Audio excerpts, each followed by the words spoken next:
for no jobs and no energy, then support Mike Rounds or Gordon or Senator Pressler, but that's just not the case. Mr. Howie, 60-second rebuttal if you would like it. Well, I would, and frankly, I disagree with my friend Rick on the no jobs assertion. What I've been hearing is that this pipeline is going to cover perhaps 25% North Dakota oil, and there are certainly jobs related to that. If that's an accurate report, we know that North Dakota oil production also impacts western South Dakota and the rest of the state. So I think to say that this would create no new jobs or stabilize jobs already in place might be a little bit of a stretch. All right, Mr. Howie, thank you. Gentlemen, question number 2 tonight deals with what most consider the do-nothing Congress. A new Gallup poll released just Monday shows only 14% of Americans are satisfied with the job Congress is doing. This question is the reason all of you are running for the Senate. How will your presence in the Senate make Washington work better for the American people? Larry Pressler, you've been very outspoken on this idea, so how will you turn Washington around? Well, I'm very sick and distraught about the state of Washington. Republicans and Democrats don't even talk to each other. I'm going to serve as an independent United States Senator and work with both sides, especially on the deficit. We have come to a point, and I've been a professor since leaving the Senate, we have come to a point, I tell my students, that our government is not functioning. Now, the Senate provides for independence. Senator Joe Lieberman said that he became more powerful for the state of Connecticut after he left the Senate. So I'm going to serve as an independent, working with both sides. Also, it is my strongest conviction that there should be restrictions on fundraising while senators are in office. I'm pledged to serve only one term, one 6-year term limitation. So I will not have to raise any money.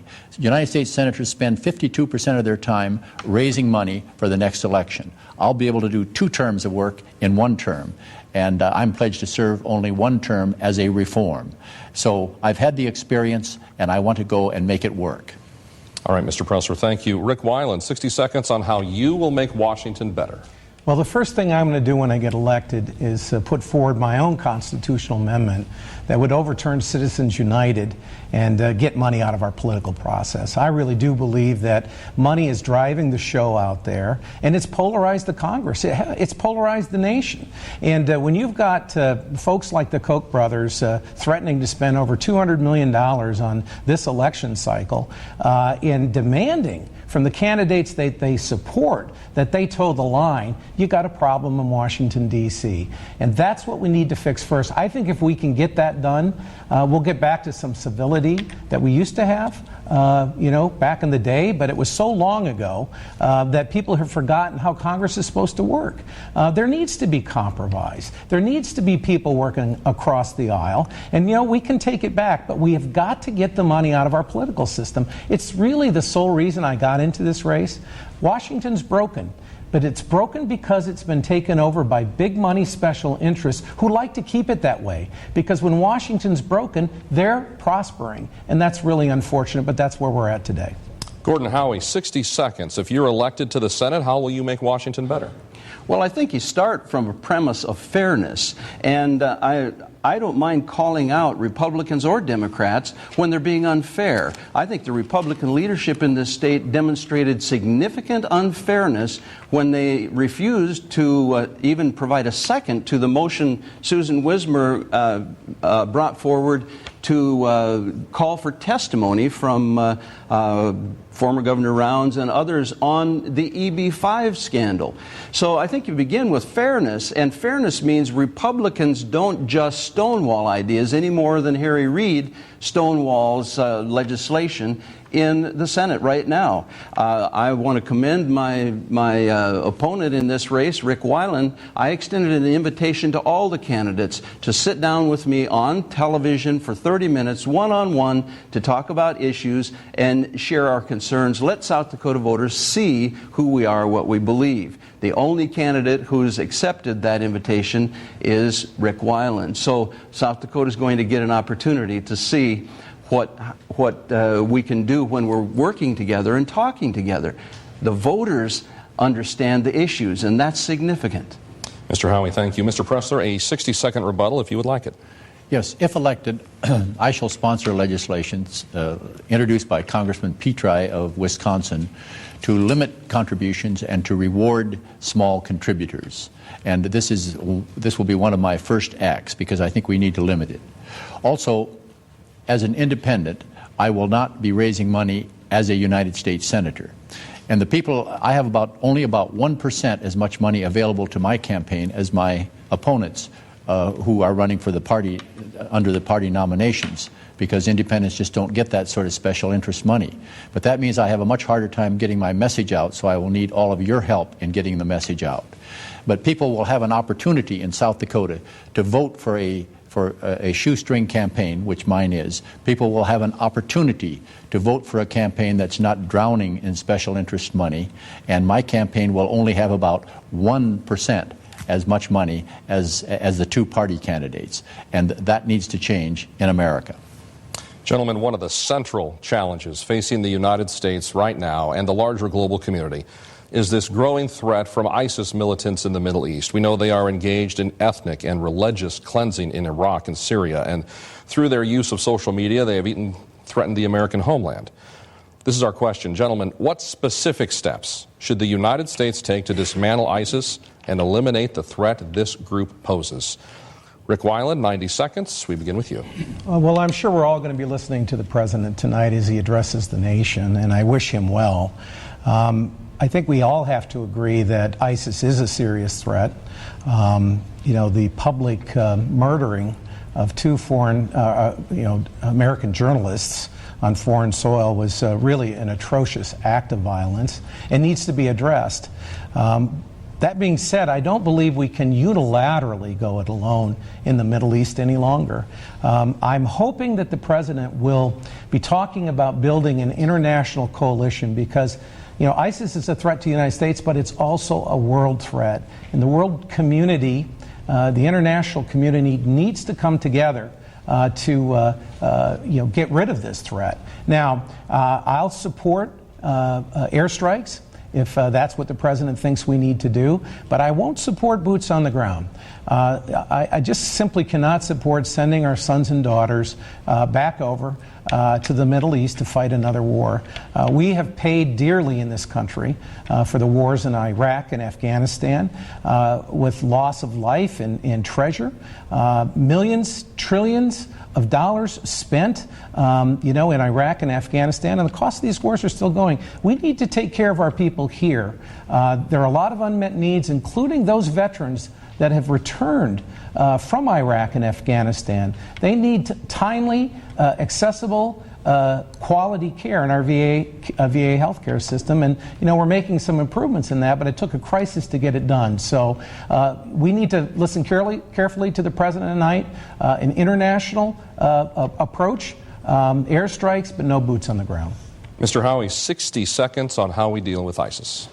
Well, some have suggested that the president has no policy. I would say that in all practical purposes, he does have a policy. It's this: too little, too late. We should have been dealing with this crisis 2 or maybe 3 years ago.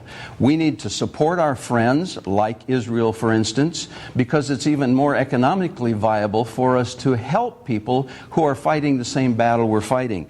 I think we also need to look at precision, focused strikes, where we can take out these pockets of leadership. And I think it's a serious mistake to remove anything from the table. If you begin a policy by announcing to the world, including your enemies, what you're not willing to do, you're already compromised going in. So nothing should be off the table, and we need a proposal, we need a policy. I suspect that what we're going to hear from the president later on this evening is just more of the same. Too little, too late. We need to be proactive, and we need to be serious about protecting our own national security interests. Thank you, Mr. Howie. Mr. Pressler, 60 seconds. What do we do about ISIS? I'm the only veteran in this race, and I recall my dad saying to me at our farm out at Humboldt, South Dakota here, I was a young man, I was a Rhodes Scholar, I could have kept a student deferment for several more years, And he said to me, well, you can take your student development and your Rhodes Scholarship and so forth, but if you don't volunteer and serve, you'll probably, someone poorer than you or less able than you will have to go in your place, and that might always bother you. And I signed up and volunteered. So I volunteered for service in Vietnam. But I was very disappointed in that war, and so I feel that I can speak with authority against boots on the ground. I think we need to strike lethally if somebody chops off an American's head someplace. We need to strike lethally and quickly, but as Henry Kissinger said yesterday, but have a plan to get out. Under the Powell Doctrine, you strike with high technology weapons and get out. And that is what I would do. I would not have a force that would have to stay there. Mr. Weiland, a 60-second rebuttal if you would like it. Yes. You know, it's really unfortunate that Mike Rounds isn't here to answer this question. These are the kinds of questions you're going to have to give answers to when you get elected to the United States Senate. And, you know, here we are on the verge of another Middle East conflict where we're talking about, at a minimum, airstrikes, galvanizing the international community, you know, arming the Syrian rebels, and Mike's decided not to be here. I mean, he's made a decision to take a 54-day vacation from all of these public debates and public forums between now and the 23rd of October, and I really think that's unfortunate. Again, you know, ISIS is a threat. We need an international solution. We need to lead as a country, but, you know, sending our kids back over there to fight this war is just not something I can support. Gentlemen, we're going to spend the next few minutes now tonight talking about South Dakota's involvement in the federal EB-5 program. Now, that allows foreign investors access to work visas in exchange for their economic development investments. We know an investigation is underway after an official in former Governor Mike Rounds' administration reportedly embezzled more than $500,000 from that program. There are also allegations another state official created a private business hoping to profit from his state involvement in the EB-5 program. So, gentlemen, our question tonight: does the EB-5 program create more problems than opportunities? Do you support its continued use in South Dakota? Mr. Howie, 90 seconds. We begin with you. Well, the EB-5 program may have started out innocently enough. I'm not going to say, but what I will say is it's fostered an environment of greed, corruption. There's one man dead. We now, every day, there are new revelations about more problems. Today I'm hearing that Joe Ballin, who is at one of the center key pins of this investigation, both federal and state, if we even are calling the state investigation an investigation, that Ballin, his attorney, contributed to Mike Rounds' campaign. I've asked for Mike to release information that shows financial contributions by EB-5 beneficiaries to his $9 million war chest. So far, he's silent on that, too. It's interesting to me that new revelations continue to come every day. First, we were talking about perhaps $500,000 missing. I'm hearing reports now, you're seeing them as well. Over $100 million missing. We hear about a Cayman Island loan for $30 million at 29% interest. Now, I just have to say, how can that possibly be good for South Dakota? And how can it possibly be something that former governor could sweep aside and say, well, I wasn't running it? Well, then why did he approve a $1 million check? Why did he have to issue his approval of this private enterprise that Joe Ballin set up to reap millions of dollars? I'd like for Mike Rounds to look this camera in the face and say that he's received no benefit and no one close to him has received no benefit from any EB-5 buddy. He can't say that, so he's not here tonight. Mr. Howie, thank you. Mr. Pressler, 60 seconds on EB-5.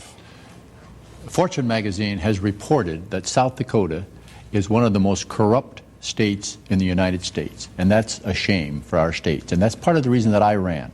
If I'm elected, I shall appoint an independent United States attorney and also appoint independents to the judiciary in South Dakota. The United States senators make those appointments, although they're made by the president. But the corruption in our state has drawn national attention. I would also call upon Governor Rounds to issue a memorandum of fact. His closest associate for 8 years in the state government was Mr. Benda. A memorandum. This scandal started to break open. saying I oppose it. The sale of citizenship for $500,000 bucks is just it just doesn't square with, I know, what Mike likes to talk about a lot when he